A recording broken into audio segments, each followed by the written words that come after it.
My name is Emily Elhoffer. I am a visual artist and I am part of 21C's Elevate show, which is currently on view in Kansas City. I'm in my studio. It's mostly clean here in St. Louis. I'm a local here in St. Louis, although I did go to school in Kansas City at Kansas City Art Institute. And I'm here to answer some questions that they have prompted me with. So, without further ado, I'm feeling great. I just got back from a road trip up to Milwaukee, and so I've been a little bit refreshed. Sort of this past week, I've been up in Milwaukee, and that has allowed me to come back to studio with some fresh eyes, which is why I'm excited to be here today. Just started my studio day, and so I'll be here for a while making some lumpy sculptures. And yeah, so I'm feeling pretty good. This new year, the year's been kind of up and down. I think for a lot of people, it's been a little bit of a rough go for mental health, physical health. But I did just get vaccinated, got my second round of vaccine.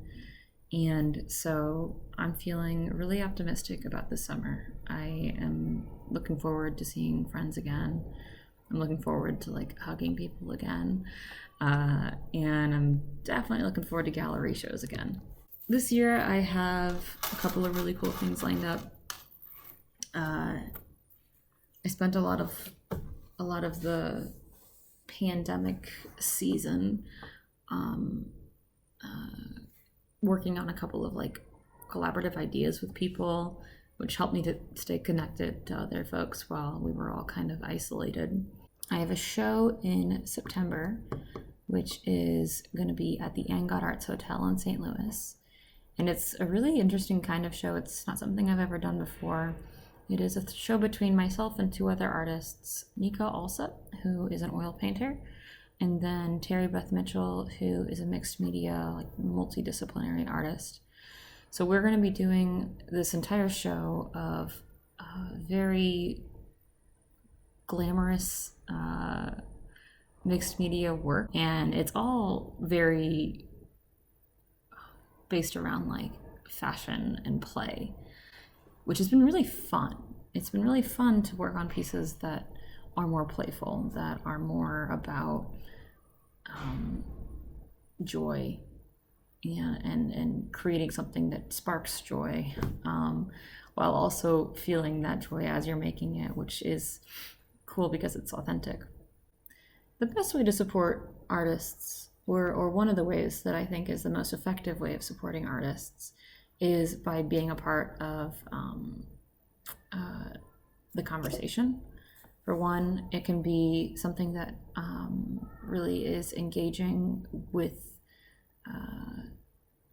to engage with artists is to provide some context to their work, is to provide a conversation around what they're making. And then, of course, being able to support the artists by actually supporting their work, by buying it, is another great way to keep them, employed in their artistic practice as well. So I would say engaging with artists is really helpful, and it's really easy to do thanks to social media. I'm a big fan of using platforms like Instagram in order to talk to people about my work, in order to showcase what's available, and also in order to grow my network for individuals that want to engage with my practice. So it's really, really great whenever I'm posting something or sharing a work in progress to get people commenting on it and sharing their feelings about it. I also really like to ask questions through social media and be like, what do you think about this? What would you name this piece? And so the engagement that people can give me through that has been really helpful during the times that, I have to be isolated, especially during the pandemic. On a larger scale, it's helpful to be a part of the economy, the artistic economy. So donating to organizations that are helping artists, non-for-profits, is very helpful. Here in St. Louis, there is a place called Regional Arts Commission that is a really good fund for a lot of different smaller organizations that run out of it. And then, of course, purchasing artwork is a great way to support the artist individually so that they can continue their practice and continue to make artwork and pay for studio rent like this. For example, I have all this material over here, which, you know, will turn into artwork eventually, but it's taken years to accumulate all these different kinds of, it's basically my palette that allows me to create different colors, to create pieces that incorporate a handful of different materials, and to really find like just what is the right material. Post about your work. I think it's really important to get it out there. That's what I do. I know it doesn't work for a lot of artists, and so if that's not your style, if sharing work in progress is too vulnerable, I totally understand. For somebody who is making work oftentimes about vulnerability, I really enjoy sharing work in progress. I enjoy sharing work that I've just completed. I think that it's helped to continue the conversation around what I'm making, even though, you know, we can't necessarily go see it in a gallery. Recently, I've been doing a lot of things that scare me. So one of them is collaborating.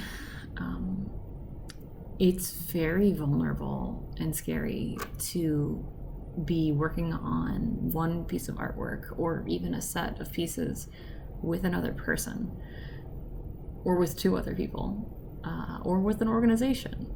Because on one hand, you have your practice, you know your practice, you know the way you think, you know the shortcuts that you take whenever you're working, and you know what you're good at.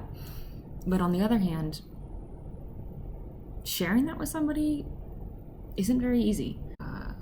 Thing that I've enjoyed about collaboration is that it's forcing me to do things that like I don't normally do. So I don't normally do a whole lot of two-dimensional work. I feel very safe with my sculptures, and these collaborative things have asked me to do things in materials that I've never used before that are scary to me, like glass blowing. They've forced me to start to work in areas that I don't feel safe, like two-dimensional printmaking. I don't feel safe there, but I'm really excited to be able to explore that with somebody else. So yeah, that's my pro tip. Do something that you feel uncomfortable with. It's kind of the best way to reinvigorate your work and to re-energize your practice. This is gonna sound, you know, not very fancy, but spoonfuls of peanut butter have been what I've been doing. I've been running a lot, and when you combine running or working out with like a really busy day already and then a studio practice on top of that, it's really hard to like get enough calories. So I've been eating a lot of peanut butter. So thank you so much for joining me, and I hope you have a great day.